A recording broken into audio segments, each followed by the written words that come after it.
Let's see if the microphone's working. Let's see if the microphone's working. Check, check, check, check, check. Don't think I hear it quite yet.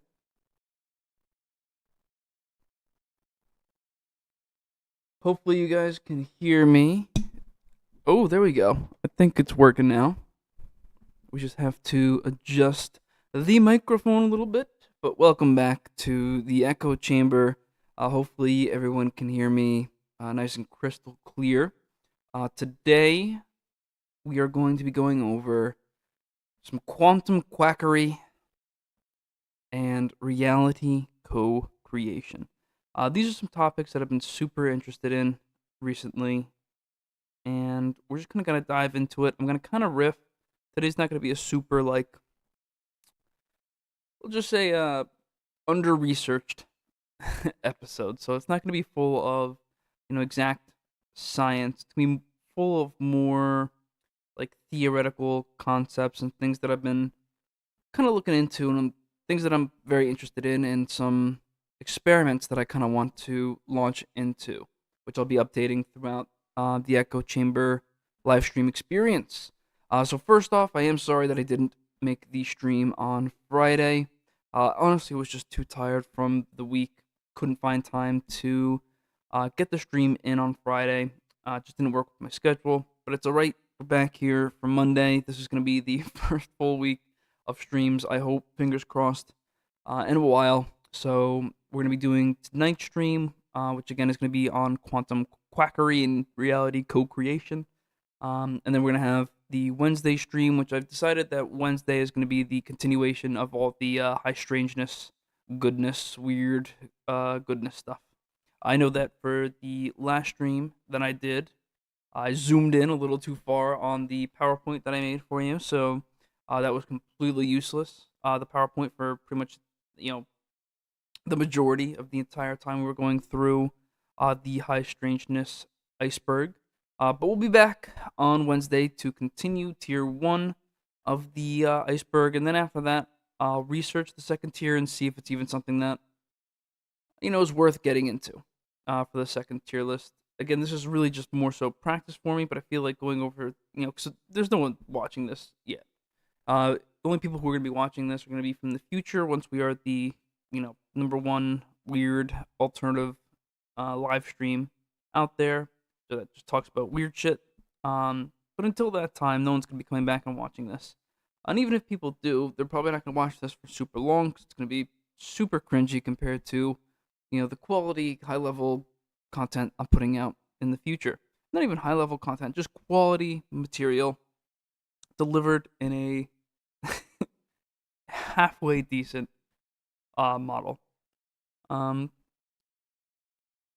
yeah, so we'll figure out what we're gonna do with the icebergs because the icebergs isn't super fun for me to do. It's more so fun for me to maybe just hyper specific into topics that I find interesting from the iceberg. We'll see though, but I already made the PowerPoint that's going over all of the first tier for the iceberg, so there's no point in stopping now and then just kind of tossing that PowerPoint. So we'll get through that. But tonight we'll keep those episodes specifically just to Wednesdays. If we do keep it going forward, if we do want to go through the entire iceberg, if that's what I decide, it will just be one stream per week. It'll just be that Wednesday show that'll be focused on the high strangeness iceberg. With that being said, let's get into the good stuff. Let's get into the quantum quackery. So, pretty recently, I'd say about 3-4 weeks ago, I've just had this like nagging feeling of like just exploring what the building blocks of like consciousness of what reality is, and at the same time, I have this really deep desire to really just kind of dive into myself. I'm gonna be in the next couple months here. I think it's about 3 months away. It's 3 months away. My very first kid will be here, and I'm extremely excited to be a father. I'm extremely excited for this next chapter in my life. But there's a lot of times where I still look at myself and I'm like, you're still, a kid. You still have all these problems. You still have you're still immature in so many ways. And that just also got me on this kind of journey of figuring out ways to, I guess, mature, because it's very weird in the West here. We don't really have, especially in the West, the modern West here. We don't have any, coming of age rituals for men. There's no there's nothing that you can do to really solidify that thing. You just kind of drift into adulthood, and especially with college, that gives you 4 years of just kind of hanging out and having a great time with all your friends. It's just not clear when it is that you become a man and what it even means to be a man. And I'm not saying it's easier for women. For women, it's a whole different thing. That they have it, I think, worse than we do in terms of messaging and confusion over what is good, what is not good, what is healthy, what is not healthy for you. Women, it's a whole different thing. They have a whole plethora of of different issues, but men still have a lack of the sorry, drop something. They still have a lack of that coming of age type ritual to really solidify that they're it's time to be an adult. I've gotten married, gotten a house. Again, I'm gonna have the kid on the way by this fall, and again, I still feel like I'm a kid. It's a very strange feeling. So I really started looking into what are humans, what is reality, and then really kind of diving into how do you grow up, how do you mature, and that question grew. So it stopped being how do you grow up, how do you mature, and how do you, as you're gonna see in a little bit, how do you kind of fix some of these emotional, physical, chemical issues and imbalances that you might have in order to be a more integrated person overall. We've talked before here, earlier on in one of these episodes about integrating the shadow. That shadow integration is very similar to what I'm talking about today. The shadow is that childish, immature, animalistic, part of you that you have to be able to learn to integrate and be able to make part of you. Because if it's just kept in your subconscious and your unconscious forever, it will cause problems, let's just say. And we can do a whole episode about the shadow and integrating the shadow and all of that. But today I really wanted to discuss the quantum realm. And the reason why I want to discuss the quantum realm is, give me one sec, I'm just sharing the window so we can read this all together. Don't worry, I will. The reason why we had that PowerPoint problem last time was because I made myself invisible so you guys could see what I was reading. What I didn't know was how this looked. So now I'm going to keep myself on the screen here so you guys can read. Alright, that's pretty good. Let me see. Whoa. See, that's what I'm saying.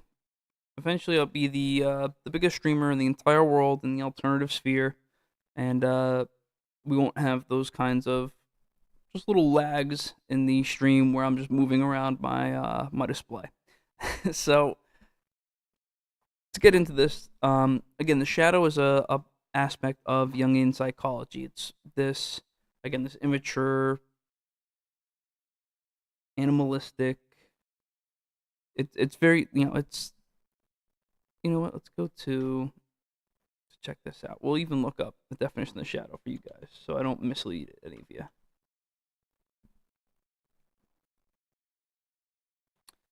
Probably should look that up a little bit more specific. So again, the shadow is a Jungian term, or a Jungian psychological aspect. So the shadow is known as the ego dystonic complex, repressed id, shadow aspect, or shadow archetype. It is the unconscious aspect of the personality that does not correspond with the ego ideal, leading the ego to resist and reject the shadow, creating conflict with it. The shadow may be personified as archetypes, which relate to collective unconscious, such as the trickster. So something that was really interesting was, and I'm pretty sure I talked about this in the other episode when we were discussing um, the shadow as well, dancing with my shadow self. I think that was the name of the episode. Um, but the shadow is essentially everything other than the ego. It's again, the unconscious aspect of the personality does not correspond with the ego ideal. So I guess the shadow isn't just necessarily immature or whatever, but it's the other. It's whatever you didn't have, like the shadow, essentially the light to the dark, the yin and the yang. It's very interesting because it does play into all these various different kind of metaphysical like religions and philosophies that exist. They really do a good job of explaining these things that Jung kind of hit on as well, way before obviously Jung did. So the shadow is, so say you had, I think this is exactly how I described it probably in the last episode as well, but say you had really strict, really imposing parents. Your shadow self would be the personality that deals with having free parents. It's a whole thing. So it's pretty much the light to the dark to the lightness, and being able to integrate the light and the dark aspects to create balance. So going over here, how do we do that? How do we go about creating balance with the shadow and the self? Well, what is reality? What is consciousness? And what are these archetypes? Because the shadow is, like I said, can be expressed in different archetypes, such as like the trickster archetype. Well, archetypes, which are